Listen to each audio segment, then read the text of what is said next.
Hey there everybody, this is a computer for my truck. It just came in the mail yesterday from eBay on UPS after about a week.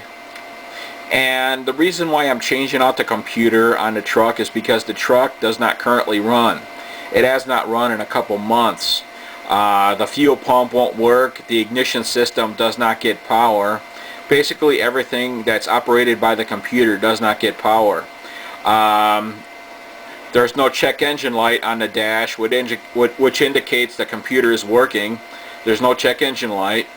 And there's power going to the computer. There's constant power from a red and white wire. And there's switched power from the ignition switch, a blue wire. And yes, I mean there's power going to the computer, but there's no computer power to power all those accessories, like the fuel pump and the ignition system. But basically everything that works in the truck right now is the lights, radio, cigarette lighter, just basically the normal things that are operated by the battery. But the computer operated stuff is just dead because the computer does not work. There's power going to the computer, but there's no check engine light, and the fuel pump doesn't work. And the ignition system does not work. And I ordered this off of eBay. It costed me $165.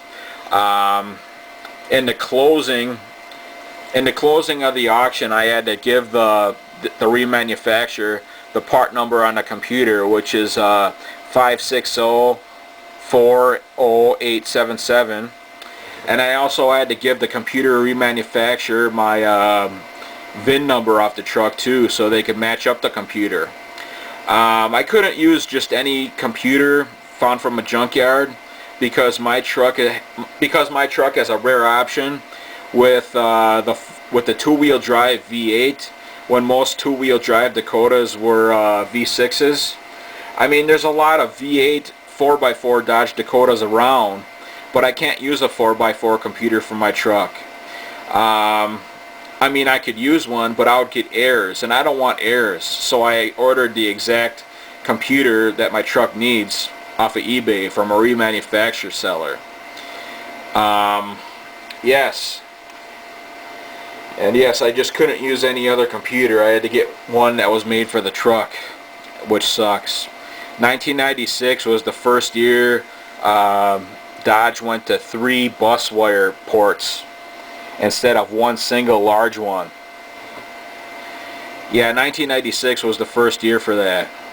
All the previous years used just one bus connector connecting to the computer.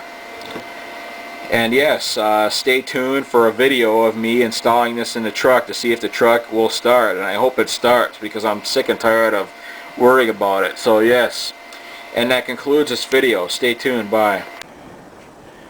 Well everybody, this is the next day. I'm at the truck now. The negative battery terminal is disconnected. Here's the wiring harness right here. This was originally taped, but I don't want to put any new tape on it yet until the weather warms up. So yes, it's going to go bare for a while.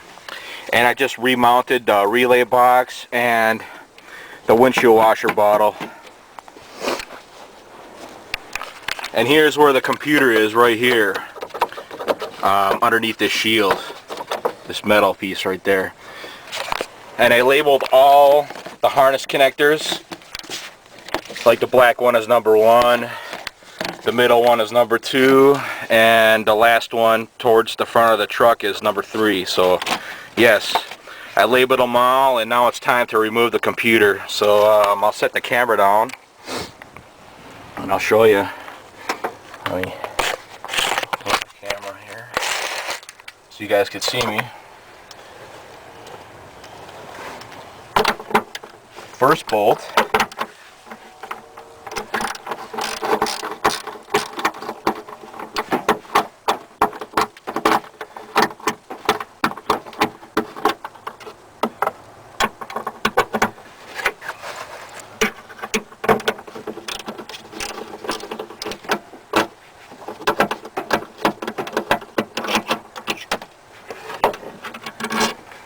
Got one nut bolt.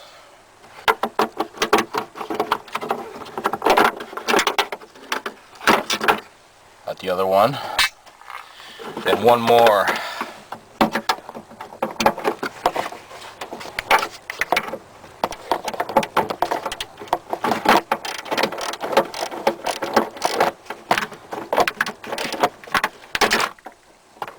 Oh, that one broke off. Oh well. Crap. I guess I gotta try to get that bolt off. This last bolt snapped off, so I gotta figure out how to get the bolt snapped off behind the fender so I won't have to ruin the flange of the computer. As you see here, I successfully removed the computer about 10 minutes later, and here it is. Here's the old computer. Here's the hole where the bolt snapped off. I was a little worried about breaking this flange off the computer housing, because if I broke it off, it might void my warranty, because I got to return this computer to the remanufacturer to make my warranty go into effect. So yes, I was a little worried about breaking this flange off. And here is the remainder of the bolt. And I took a bolt, one of the good bolts, and I stuck it in the hole to make sure the hole wasn't stripped out. And the hole is alright, which is great. It saves me a lot of hassle. So now I gotta go to the hardware store and get another bolt for the hole where the bolt snapped off. So yes, and I'll get to you a little later. Well, I'm back from the hardware store. I got a replacement bolt for the one that snapped apart, and it's the same head diameter as the other ones, but it's a little bit wider in diameter on the thread part. So yes, and I'm going to install the computer now. So I'll set the camera down and I'll show you someplace. Good enough.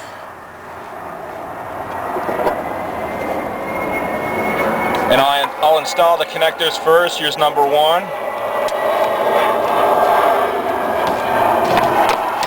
Here's number two. Perfect.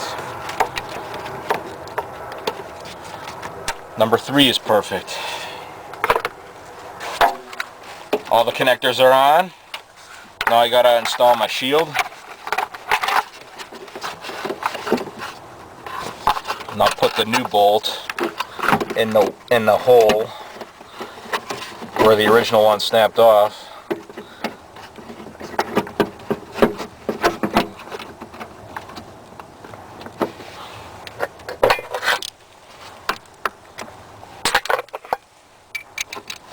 And I'll hand thread it with this extension.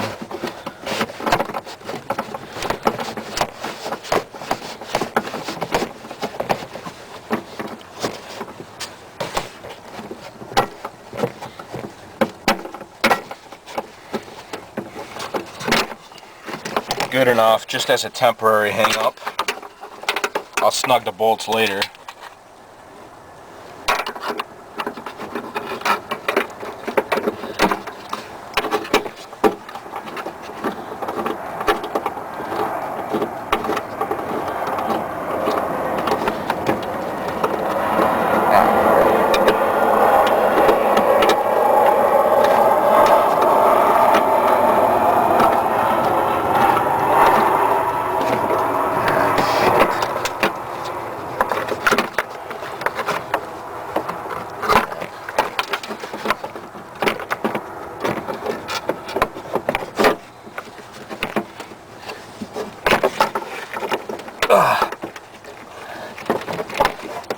Hopefully that'll do it.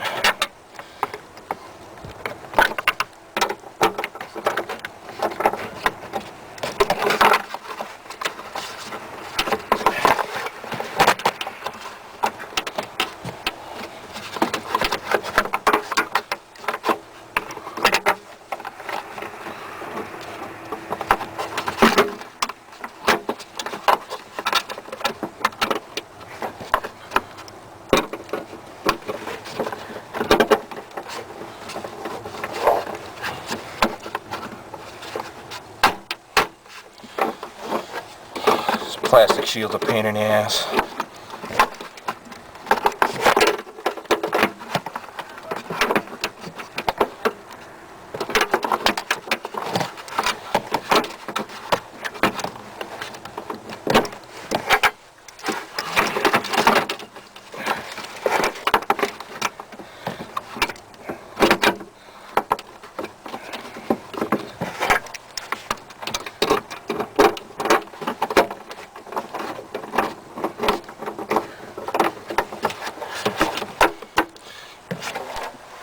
Got that one in. Now I gotta put the other one in.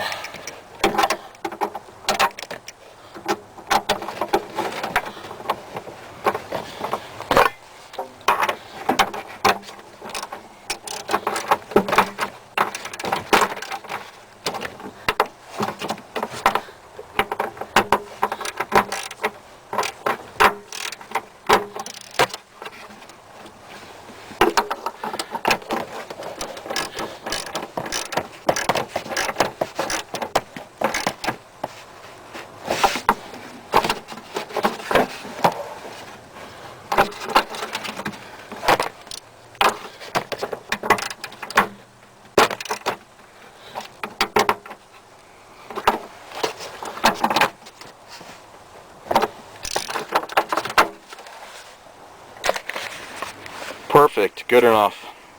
The bolts are snug. Now it's time to hook up the negative battery cable and see if this thing's going to start.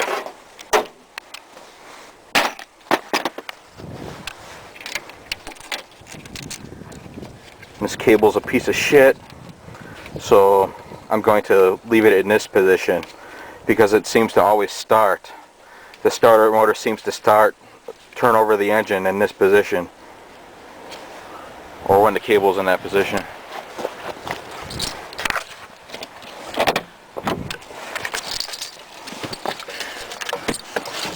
The old one. Well, a moment of truth. Let's see if the check engine light is going to come on. Check engine light is on. Wow. I'll prime it a couple times.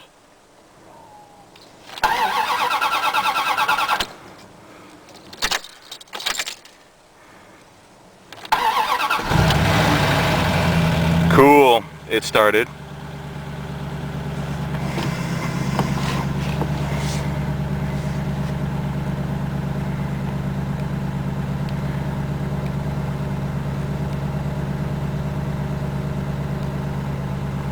The airbag light is on for some damn reason.